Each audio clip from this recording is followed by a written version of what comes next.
Et une autre caractéristique aussi de l'histoire coranique, on trouve que le descriptif des événements, c'est comme vous avez l'histoire de vivre un film, rien un film. Vous voyez le film, le caméra, il se dirige vers un tel épisode, après il change un peu d'angle, après il va aller dans une autre direction, et puis après il reprend à nous. Le Coran, c'est pratiquement, c'est comme on est dans une scène d'un film. On n'est pas dans une scène d'une photographie qui est figée, fixe, mais on est vraiment d'une scène mouvante, une scène qui change, et vous retrouvez que le personnage, on le retrouve, après on le retrouve à la fin, au début, et vous trouvez toujours dans cette histoire coranique, il y a toujours l'effet de surprise dans l'histoire. C'est par ça que vous vous posez même la question, c'est par rapport à quoi, jusqu'à la fin, vous comprenez un peu la moralité de vie. Par exemple, Surat al-Baqarah, par exemple, vous trouvez que Dieu il dit Inna Allah ya'murukum à Moïse, à son peuple, pour qu'il immole cette vache, mais on ne sait même pas pour quelle raison il immole cette vache. Ce n'est que par la suite, qu'à la fin, Allah subhanahu wa ta'ala nous dit c'est quoi la raison, c'est quoi la mode. Donc ça vous donne un effet de surprise pour vous laisser dans certaines interrogations, et ça mobilise aussi l'émotion. Donc on est vraiment dans une histoire où il y a la présence émotionnelle. Par exemple, vous trouvez qu'Allah ta'ala nous parle par exemple de la mère de Moïse. Moïse, l'effet de surprise, la panique, quand il y a Pharaon, il s'est mobilisé avec tous ces milices pour chercher cet enfant, les fils d'Israël. Et puis d'un seul coup, on a une mère qui est paniquée. Allah subhanahu wa ta'ala le rassure, lui dit tu jettes ton enfant dans le berceau, et on a cet effet de surprise. L'enfant, il va arriver au palais, on ne sait pas qu'est-ce qui se passe. Et puis d'un seul coup, voilà, cet effet de surprise est tellement important. Et dans Surat Yusuf, je ne vous raconte même pas, c'est des histoires qui mobilisent l'émotion. Donc il y avait la peur, il y avait l'émotion de la tristesse, et puis il y a la question et puis ça éveille la conscience. On voit que dans le Coran al-Karim, c'est un éveil de conscience, et parfois même quand Allah subhanahu wa ta'ala parle de certains récits, ils ont un impact et un effet indéniable sur l'être humain.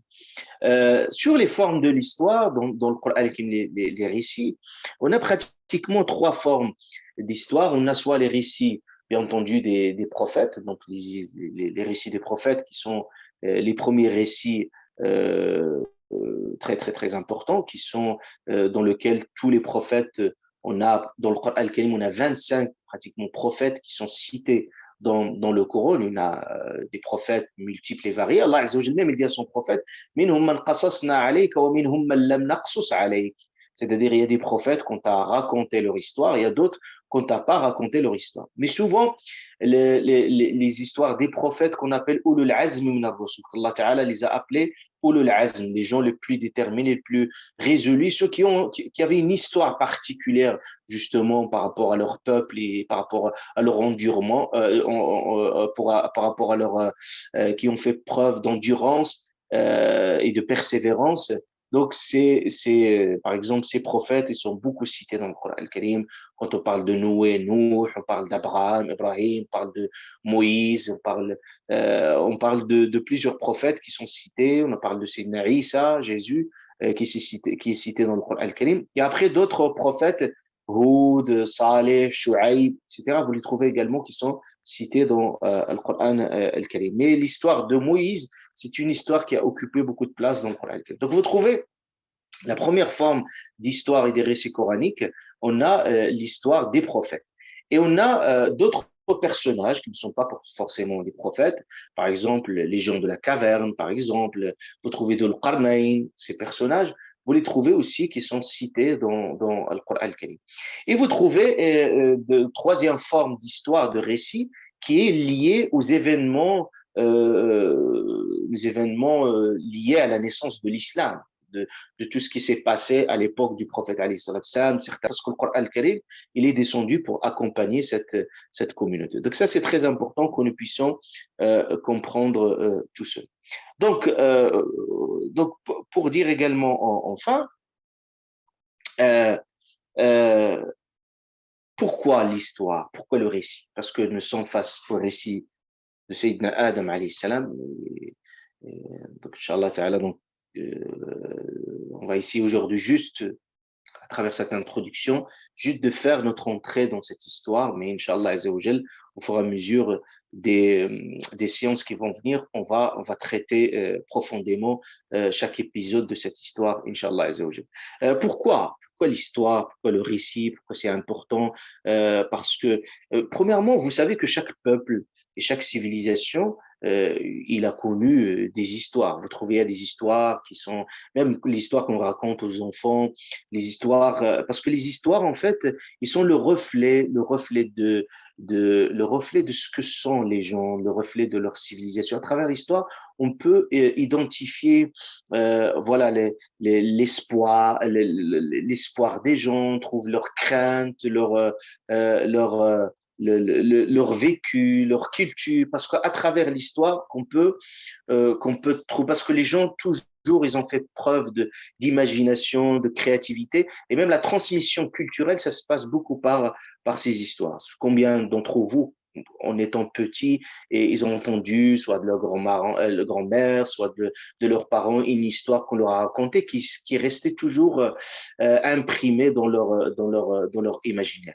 Donc, donc c'est le reflet de la mentalité aussi des gens. Et vous trouvez même à travers l'histoire, à un moment donné de l'histoire, par exemple, on trouvait que quand il y avait des époques où il y avait de la censure, on ne pouvait plus s'exprimer librement, on a vu certains qui ont utilisé l'histoire pour pouvoir transmettre un certain nombre d'idées, certaines idées qui ne peuvent pas s'exprimer sur le plan politique, mais ils voyaient que l'idée d'un récit d'une histoire, ça peut donner naissance. Par exemple, Khalil Awadinna, c'est Ibn al-Muqaffa.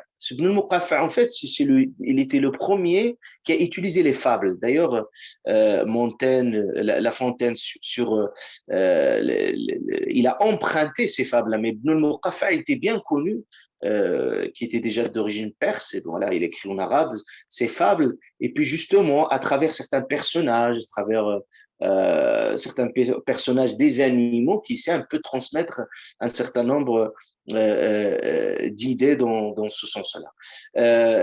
Également, on voit que chaque civilisation il a ses œuvres littéraires en fonction de leur histoire, l'histoire, comment qu'on peut la transmettre. Par exemple, selon les écoles littéraires, vous voyez par exemple en Occident, la question de l'utopie qui était très très importante comme œuvre littéraire par rapport à l'histoire, la contre-utopie. Donc tout le monde, je pense, il a lu entre vous, par exemple, Candide à travers Voltaire et à travers voilà cette œuvre-là qui montre finalement voilà les craintes, l'espoir qu'on peut et la contre-utopie, par exemple.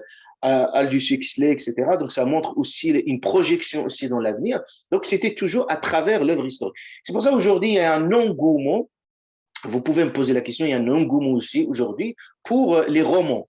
Pourquoi on lit beaucoup autant de romans et les films? Pourquoi? Parce que les films, les romans, ça retrace une histoire bien donnée. Et d'ailleurs, beaucoup d'études aujourd'hui en psychologie cognitive vont dans le sens-là. Ils disent même que la structuration de notre cerveau, certains même parlaient du cerveau narratif, au sens que c'est comme notre structuration et notre fonctionnement psychologique aussi, il est sur l'art narratif. On parle toujours de la narration parce que c'était toujours le moyen par lequel on puisse accéder à la connaissance et au savoir. C'est pour ça que le Coran al-Karim, il a utilisé beaucoup l'histoire parce qu'il a une valeur, l'histoire, il a une valeur humaine, il a un effet psychologique indéniable parce qu'il suscite la curiosité et vous pouvez transmettre bien entendu, plein de valeurs à travers l'histoire que vous ne pouvez pas les transmettre à travers un discours. Même aujourd'hui, vous voyez que les études qui s'intéressent à la communication politique, vous voyez même aujourd'hui, on utilise l'histoire comme moyen de communication, sens politique du terme. Dans les discours, vous voyez, il y a des chercheurs je l'ai pas longtemps, certains chercheurs américains qui s'intéressaient, par exemple, au discours d'Obama, par exemple, il empruntait Obama des histoires dans sa forme de communication. Vous trouvez toujours, on s'identifie à un personnage bien donné et on essaie de communiquer politiquement, ce qu'on appelle le storytelling. À travers ça, on trouve que à travers cette histoire qu'on raconte et un récit, c'est comme un récit d'un personnage pour faire les récits d'une nation. d'une nation tout entière. Donc ça c'est très important que je puisse le relever, et, Inch'Allah Azzawajal, à ce sujet.